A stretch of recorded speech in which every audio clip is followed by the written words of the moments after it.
మాది కొడంగల్ నియోజకవర్గం. నేను హ్యాండిక్రాఫ్ట్ పర్సన్ని, ఒక డిఎస్సి అసిస్టెంట్ నేను కూడా. మాకేంటంటే చదువుకోవడానికి టైం లేదన్న, అసలు చదువుకోవడానికి టైం లేదు. వెంటనే టెట్టేసి వెంటనే డిఎస్సి వేస్తే మేము ఎలా చదువుకుంటాం? ఈ 10 డేస్లో అన్ని సబ్జెక్ట్ అయిపోవాలంటే అయిపోవట్లేదు. అసలు బాగా ప్రెషర్ ఎక్కువైతుంది, టెన్షన్ అవుతుంది. ఏం చదువుకోవాలి అసలు ఏం అర్థమవుతలేదు. మాది కూడా ఒక మిడిల్ క్లాసే. మా అమ్మ నాన్న వాళ్ళు కూడా ఎంతో హోప్స్ పెట్టుకుంటారు. ఏదో ఒక జాబ్, ఇంట్లో వాళ్ళకి ఏదో ఒక జాబ్ ఉంటేనే కదా హెల్ప్ అవుతుంది అనే ఉద్దేశంతో వాళ్ళు పంపించింది ఇక్కడ. కానీ మేము చదువుకున్నా కూడా ఎంత లాభం లేకపోతుందేమో మా భయం అవుతుందన్న. అందుకే రేవంత్ రెడ్డిని ఒకటే అడుగుతున్నాం, ఏంటంటే ఈ 3 months పోస్ట్పోన్ చేయండి డిఎస్సీ అని, అంతే అడగట్లేదు కదన్న. మేము ఎక్కువ పోస్టులు పెంచమని అడగట్లేదు, వాళ్ళని ఫోర్స్ చేయట్లేదు. కనీసం మాకు 3 months టైం ఇస్తే మాదేదో మేము నిరూపించుకుంటాం కదా. జాబు రాని రాకపోని తర్వాత విషయం, మాదేందో మేము నిరూపించుకుంటాం కదా. సమయం ఇస్తే మేము రేవంత్ రెడ్డిని అడిగేది ఎలక్షన్స్కి ముందు ఎంత నమ్మించిండు అంటే అంత నమ్మించిండు. గత ప్రభుత్వం ఏం చేస్తలేదు అని చెప్పే మేము ఇప్పుడు రేవంత్ రెడ్డిని గెలిపిస్తే ఆయన కూడా అదే సిచ్యువేషన్కి తెస్తే మేము ఏం చేయాలి?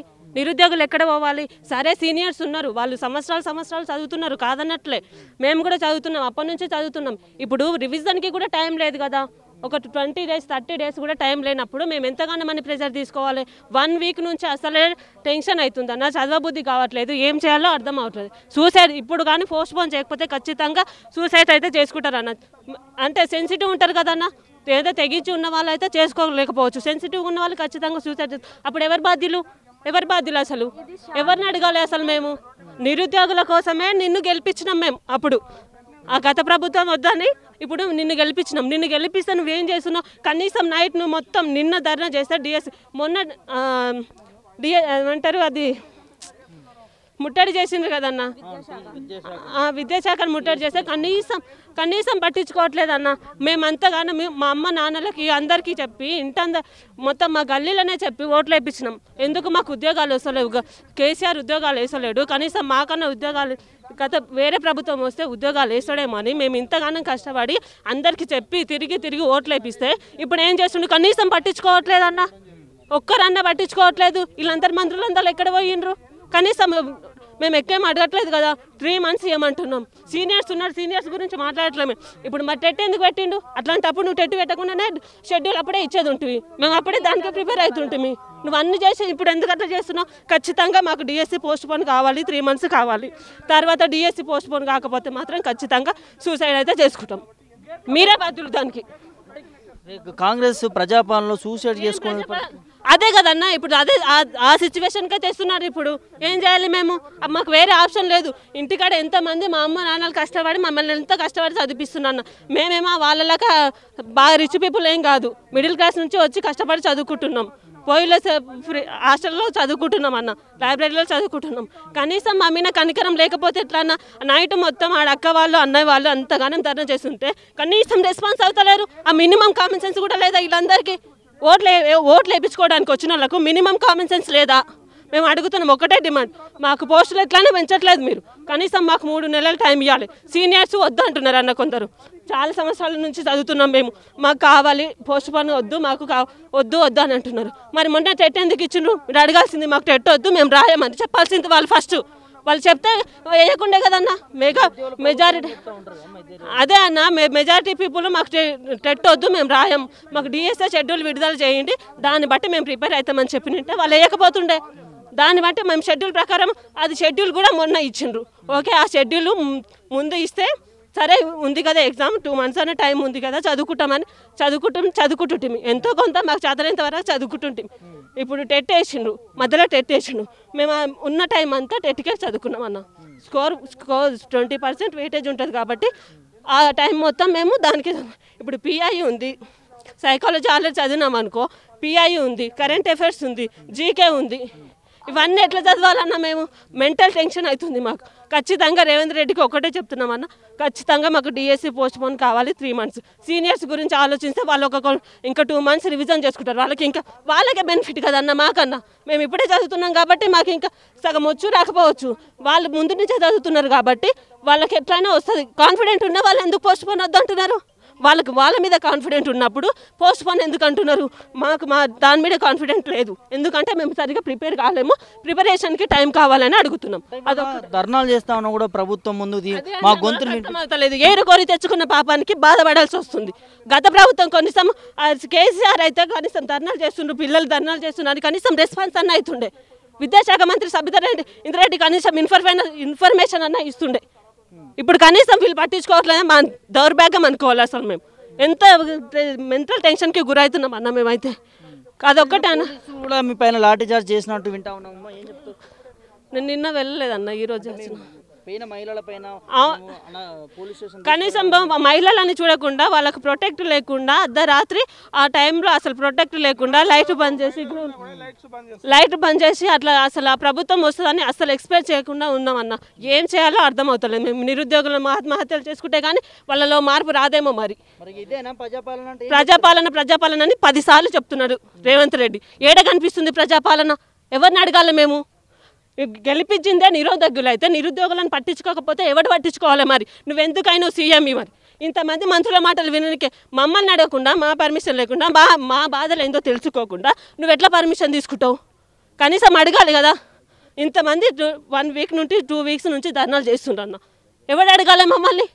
ఓట్లు వేసేటప్పుడేమో ఇంటింటికి వచ్చి అడుగుతారు, ఇంకా ఇంటింటికి వచ్చి అడుగుతారన్న. అసలు మేము మెయిన్గా అసలు బుద్ధి తక్కువయ్యి రేవంత్ రెడ్డిని గెలిపించిన పాపానికి బాధపడుతున్నామన్న మేము. కాబట్టి కనీసం మాకు డిఎస్సికి పోస్ట్పోన్ చేయాలి అన్న. 3 months ఖచ్చితంగా పోస్ట్పోన్ చేయాలి. సీనియర్స్ వాళ్ళకు కొంచెం రివిజన్ అవుతుంది. వాళ్ళు చాలా సంవత్సరాల నుంచి ప్రిపేర్ అవుతున్న వాళ్ళు మళ్ళీ ప్రభుత్వం ఇప్పుడు కూడా స్పందిస్తలేదమ్మా. తర్వాత మీ కార్యాచరణ అనేది ఏం చేయబోతాం? ఏం చేయాలో అర్థం కాకనే ఆలోచిస్తున్నాం అన్న. ఏం చేయాలని అర్థం కావట్లేదు. ఫస్ట్ కనీసం రెస్పాన్స్ కాని పర్సన్ గురించి మేము ఏం చేయాలి చెప్పు? అంటే ఎట్లా చూస్తారమ్మా ఇలా నిరుద్యోగుల ప్రభుత్వం అని చెప్పుకునే ప్రభుత్వం నిన్న అర్ధరాత్రి కూడా మీరు ధర్నాలు చేశారు, ఏం చెప్తారు? మేము నిన్న అర్ధరాత్రే కాదన్న, గత 20 రోజులుగా మేము ధర్నాలు చేస్తూనే ఉన్నాము. సోషల్ మీడియాలో మాది డిఎస్సి వాయిదా డైలీ డెబ్యూట్ జరుగుతూనే ఉంది. కాదన్న ఒక మాట, విద్యాశాఖ ముట్టడి నిన్న జరిగినప్పుడు 3 కిలోమీటర్ల దూరం నుంచి విద్యార్థులను ఎత్తి పడేయండి అని పోలీసులకు ఆదేశం ఇచ్చిన సీఎం, మరి వాళ్ళు ఎందుకోసం వస్తున్నారు విద్యాశాఖ ముట్టడికి? వాళ్ళ సిచ్యువేషన్ ఏంటిది? వాళ్ళు దేనికోసం ఫైట్ చేస్తున్నారు అని ఒక చిన్న ప్రెస్ మీట్ కూడా పెట్టనేంత నిర్లక్ష్యంగా ఉన్నాడు. ఈరోజు నిరుద్యోగులు గెలిపించకపోతే అతను సీఎం అయ్యేవాడు కాదు. ఇప్పుడు నిరుద్యోగులనే పట్టించుకోలేస్తున్నాడు.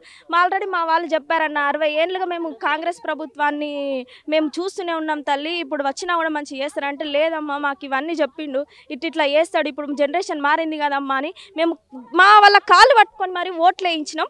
ఇప్పుడు మాకు తగిన శాస్తి జరిగింది. మాకు కనీసం మేము ఏం అడుగుతున్నాం? వాళ్ళ ఆస్తులు అడుగుతున్నామా? వాళ్ళ ఇంట్లో నుంచి నీ ఒక 1 కోటి రూపాయల ఆస్తి ఇవ్వమంటున్నామా?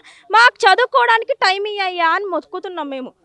ఒక 3 నెలలు పోస్ట్ పోన్ చేయ్యా, మేము మంచిగా చదువుకొని ఫ్రీ మైండ్తో రాస్తాం అని అంటున్నాము. మొన్న టెట్ పెట్టిన తర్వాత మినిమం 45 days ఉండాలి. 45 days లేకుండా నువ్వు డిఎస్సి ఎట్లా పెడతావు?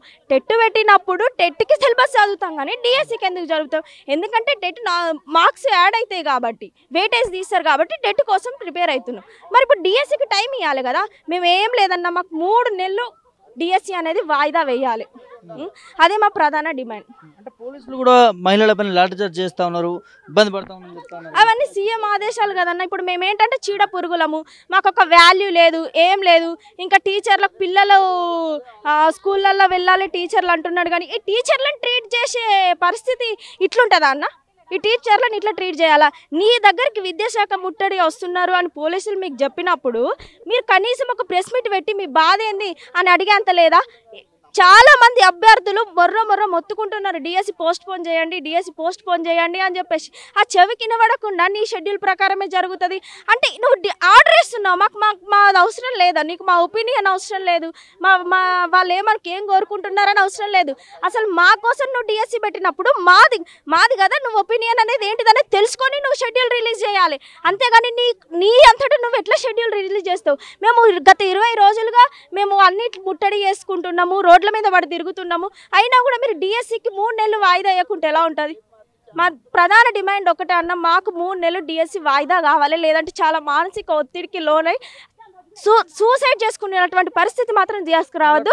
ఎందుకనంటే ఒక్క విషయము, ఇన్ని రోజులు శాంతియుతంగా మా వాదన వింటాడు అని మేము ఇన్ని రోజులు ఓపిక బట్టి ఉన్నాం.